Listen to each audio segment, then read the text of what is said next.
Got a 99 Volkswagen Passat, 1.8 liter turbo, front wheel drive, GLS. Going to replace this front axle and CV joint on the passenger side today. Got the new one here. It came with a new bolt. And you also want to check the diameter of the spline end. In this case, the old one is much smaller than the new one, so it don't go in there. I noticed that this old bolt looked a little smaller than this new monster bolt, but yeah, that ain't gonna work.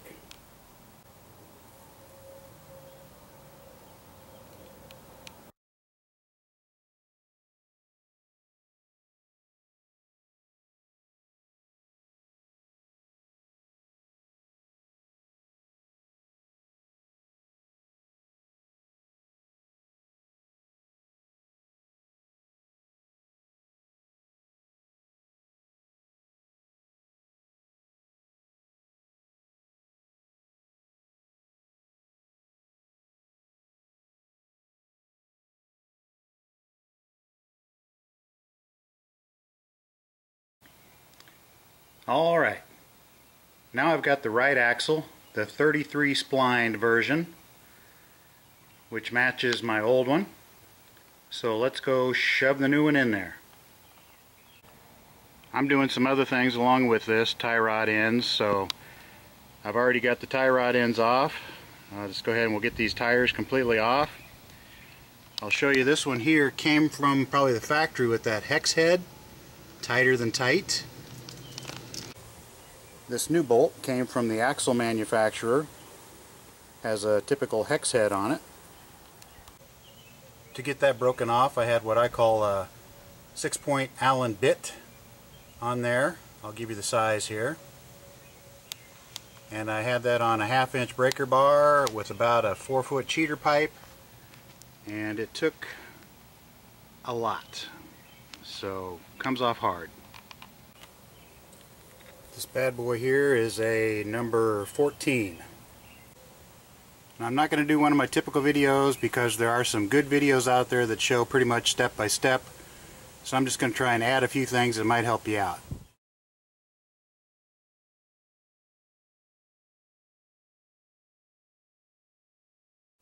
Back in there you've got some bolts that hold the axle onto the transmission. It's not like a lot of times where you've got an axle that has a shaft that goes into the transmission. This one basically has a hub. So there are 6 of these special bolts that hold that hub onto the transmission, and then covering that up is a dust shield held on by 3 6mm hex. So this is the dust shield that's right over the top. You know, the axle's just right in under here. 3 6mm hex, get that thing off. And the next thing is you've got those 6 special bolts you need to take off there. It's a special tool, pretty much used only by VW, Audi, and Porsche. They call it a serrated bit, a double square or a 12-point. It's definitely not a Torx. The one I needed was a 10mm. I got this set for $10 at a local auto parts store. Once you get this bolt backed out, you know, maybe a quarter, half an inch, you want to push in on it, and hopefully it moves. If it moves, then your splines are not stuck in your wheel bearing there, and that's a good thing. If it doesn't move, I don't know, spray penetrating oil, pound on it, but try and be careful not to put too much inward pressure on your transmission. These can be in there kind of tight. A lot of times they've got some blue Loctite on them. Mine came out pretty easy. I was able to get them with a 3/8" drive, a long-handled ratchet. I just put a little red spray paint so in case I have to go back, I can put it on exactly the way it came off.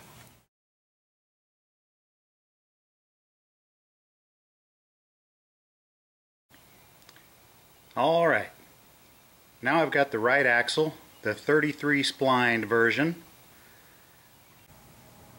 To get these bolts out, if you've got the other wheel on the ground, you should be able to get them out of there. A little trick though is, if you go ahead and lift that wheel off the ground, you can reach in here and just turn that shaft to move those around to where they're easier to get to. Once you've got all those loose, it should just come off of there. If it happens to be stuck on, may just need a love tap with a dead blow hammer. It should pop right off. Now you're going to want to take this bolt completely out. You're going to want to take this and turn it like you're doing a hard left turn. That'll give you some space back in here to work that axle out of those splines. And it should just pull right out of there. Now there is an ABS sensor that kind of pokes into that hole, and it's kind of watching those teeth go by to help your anti-lock brakes decide if the wheel is stopped or not. So you want to be careful you don't bang around too much on the part of that sensor that sticks inside there.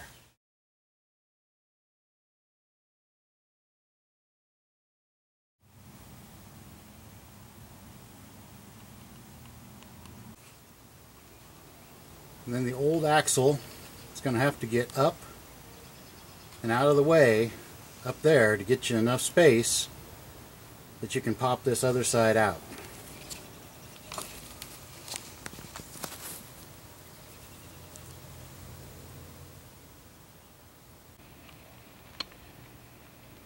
And then turn it at this angle and pull it straight back toward me here. And then of course the old sanity check. Is this one like the other one? Yeah, it looks like it. I'm not sure why they've got that wire tie on there, but we'll take that off. So there's your wheel speed sensor. It's tucked in there pretty good, not like it's going to get banged into. Looks like it might have taken a couple hits at some point, but I don't think there's any real need to take it out. You can if you want, but a lot of times they don't come out as easy as you'd think. We'll just do a real quick little clean up this area in here, nothing fancy. And then this is a shot of your hub. This is sticking out of the transmission.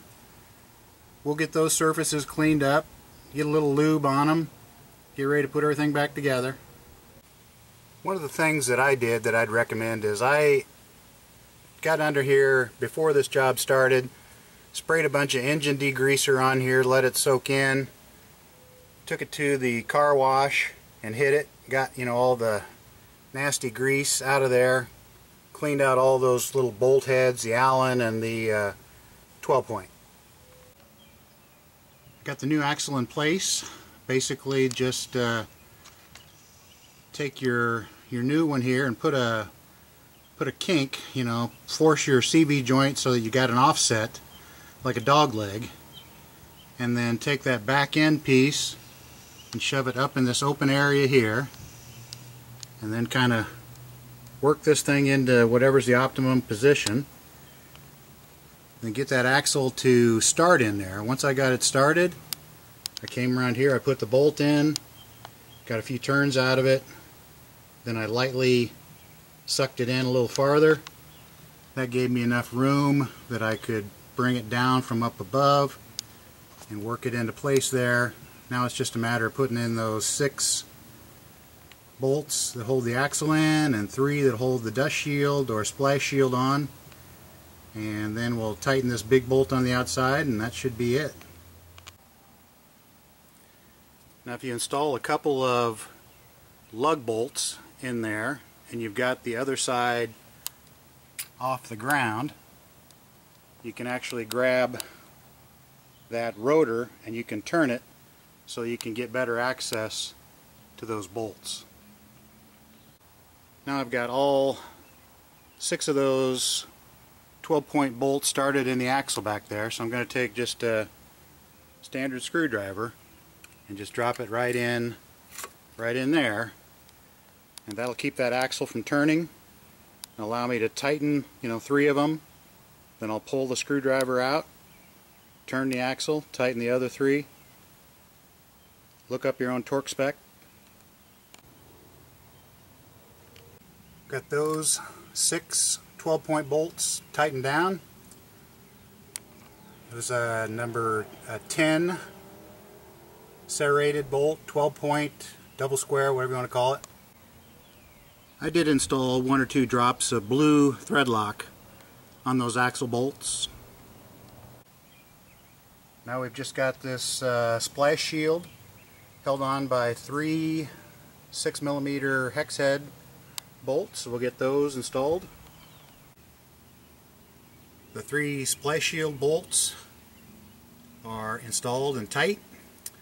So now we're going to tighten this axle nut. I'm not going to tell you the torque spec on this thing. Sometimes it's crazy, like 140 foot-pounds and then a half a turn. That seems awful crazy to me. I'm going to start with 150 foot-pounds, but you definitely need to look up your spec. This new bolt comes with a bunch of anti-seize inside the threads and the axle, so that's good. But then I always put a bunch of grease right around the inside face of that bolt head. Got this 24mm on there. I torqued it to 150. It was still moving a little bit, so I'm going to go 150 plus just a little bit more. But again, look up the recommendation. With the breaker bar, I was pretty easy to get a little bit more out of it, but I'm satisfied it's never going to go anywhere. I was also changing the tie rod ends, so I had those disconnected as I put the new axle in there, which made it a lot easier to turn this back and forth, although not absolutely necessary, but did help out a little bit. There was a time it crossed my mind that maybe if I removed this bolt that's holding on this strut, that I could gain a little bit of clearance here, and it would have helped me to get that axle in there, but was not necessary.